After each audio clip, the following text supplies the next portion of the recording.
Good morning, Mr. Chinedu. So, over 60 million Yorubas are ready, set to leave Yoruba. That is Akintoye said that. What do you have to say concerning this? Well, I think Yoruba is duly qualified to leave Nigeria if they wish. And Professor Akintoye, I think recently, even though we've not been hearing much about them, I'm talking about Sunday Buhotu. I think those are the people who spearheaded, who brought, the Yoruba Odua agitation to, to the public. So for me, I think the Yorubas are qualified, duly qualified. But the question is, why?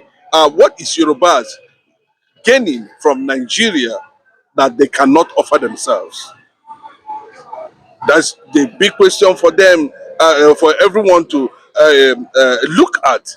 Has Nigeria benefited the Yoruba nation? A lot of people will say, yes, Nigeria has benefited a lot of Yorubas because they have been having leadership with they have been sharing leadership with the Northerners. But does not make them okay as a race, as a tribe. A lot of people are even saying that it's very possible, religious wise, for the alliance, for them to ally with the northern Muslims. But how many? Because Yorubas too have Christians, and the fear of jihadists in the southwest is what is, leading to what we are seeing now in Yoruba nation. Professor Akintoye is a great man with a great vision. I think to an extent, he has been able to advance the realization of self-determination for the Yoruba people. It became prominent under his watch and Sundibo. But the fact is it actually what the Yoruba people wanted? Or it is just a mere push for political relevance? That is it. They have every right, because if you look at the self-determination charter according to United Nations, in as much they are qualified, but they have been able to benefit more in Nigeria. A lot of people will say, yes, they were part of the Civil War, they supported the Northerners, and after the war, they were being compensated. And of course, that's the reality. We never saw anything about Yoruba nation agitation until the issue of MASOP, IPOB, Biafran government in exile become very globalized.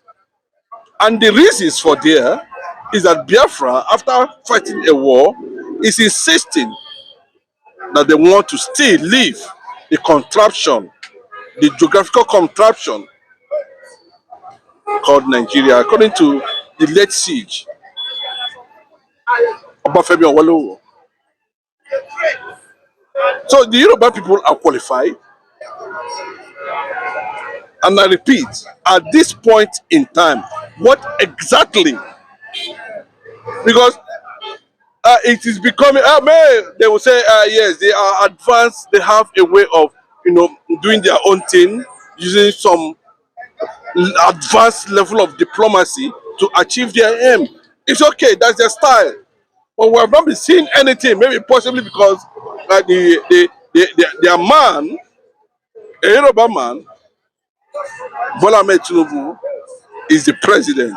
And for them to initiate any form of agitation, irrespective that over 60,000 Yorubas has been killed by jihadists in the southwest, according to the same Professor Akintoye, unprovoked. So you will now discover that the life of Nigeria and Nigerians has been put in a situation that people begin to wonder what is actually the reason for national unity. Because there's no reason for national unity, because the people who are even clamoring for unity on daily basis, who are political actors and leaders in this country, if you look at them, their body language deeply, you will discover that them themselves do not believe in Nigeria. Everything they do is based on tribal, religious interest. There's need. I will not come and say because they have shared enough resources with the Northerners over the years, in terms of leadership, in terms of access to national resources, more than the Igbo people, whether it's conspiracy or not, they have been able to have their own fair share of the national cake. But the question is, Bola Ahmed Tinubu is the president. And before Bola Ahmed Tinubu came to power, we saw the speed at which Professor Akintoye and Sunday Igboho was rallying solidarity for the Yoruba nation. And all of a sudden, the whole thing went down. So people are asking questions. What is actually going on? Are they being sentimental with the agitation, which is definitely their rights, not a privilege? So for me, I know there might be some level of underground work going on, but we need to see it more. You not because your brother is there, you just went underground, and when another government come,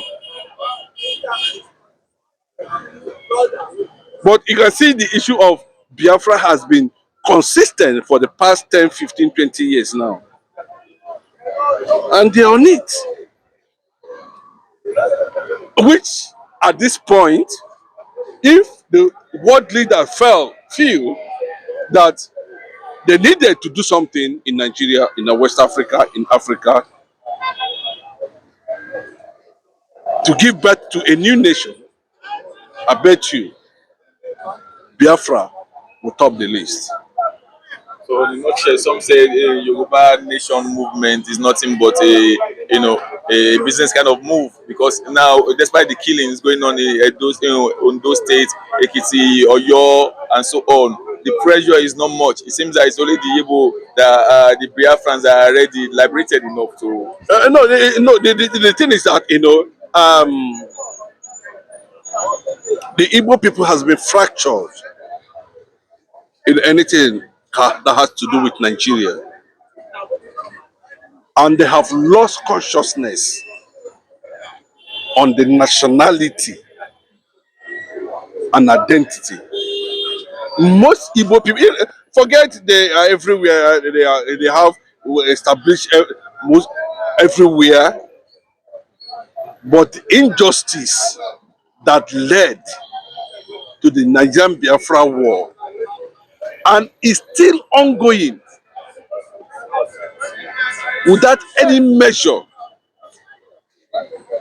to bring those forces together as a nation. It has gotten to a point when the agitation for regionalism came, When the agitation for restructuring came, it was jettisoned and balkanized by the systems that be. And now, nobody is talking about Nigeria again. At least I can tell you, over 50% are not interested in anything that has to do with Nigeria anymore. Whether Obi become president or not. That's the fact. And it became prominent under Mazi Nnamdi Kanu, who is illegally kept by the DSS, by the federal government. And I can tell you, in reality, the Yoruba nation was able to look at the success and know that it is quite actually possible to get a Yoruba nation. So it's left for them. Whichever means they think it is okay for them, according to their own strength. If they feel another government will come, the agitation comes, okay, people will read meaning into it. The global world are watching. The diplomatic circle are watching. A lot of people are think tanks are looking at, events that are unfolding, given the anti-Christian killing movement, jihadists in Nigeria. The Christians are dying. And you can see very clearly. We saw it under Sultan of Sokoto when he said, that he's as the head of all the Supreme Council, Islamic Council, that he has structures in Yoruba land, and he tells Yoruba Muslims what to do, and that is correct. So I wonder how they are going to definitely wrinkle out from that, or go about it without incurring the wrath, because you don't know the kind of agreement Awolowo and the Northerners would have entered before or after the Nigeria Biafra war. Now you see the Yoruba and the Northerners enjoying the presidency. There must be something. So based on that, an average Easterner, when I'm talking about Easterner, I'm talking about both their so-called South-South. I'm talking about Eastern region that includes South-South.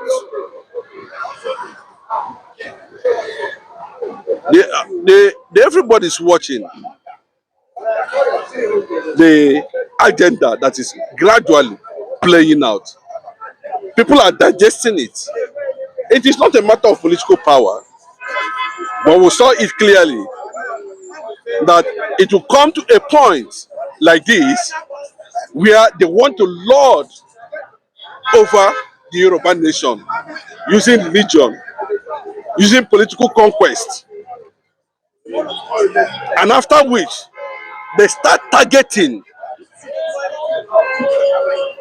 majority Christian geographical zones for an alliance to take up that, which everybody is waiting, because that will be the red line at the end of the day. And that is what it is. Professor Akintoye, Sondibo, the silence we are experiencing from people who believe that Yoruba is duly qualified to seek self-determination is being seen now as something that's on the fence, pending whether you're a man. I want to see if another government is going to come, whether they're going to say Odua Republic again. Then people will want to put it on the table once more and look at it very well. And I want to say a big congratulations, thank you to Ora and Kakanfo of Yoruba land, Gani Adams, for his consistency to the reality of ground. I think he's the only man I have seen so far. Pa Aya Debanjo, the late Pa Aya Debanjo, who is who is a grounded historian and philosopher of the Nigerian past and present history before the Lord called him. These are people, when you listen to, they will tell you they understand the situation on ground. And what they are talking about is nothing but the truth. The jihadist conquest, if care is not taken, is taking another dimension of armed conquest and political conquest. And looks that the other aspect of it that has to do with religion is already taking toll in the Yoruba nation. They must be careful because this Fulanic agenda, is something you may not understand with time. But if you think deep, look deep, it is better to start looking for a dark goat when the day is still bright. Thank you. All right, thank you very much, Joshua. Thank you very much.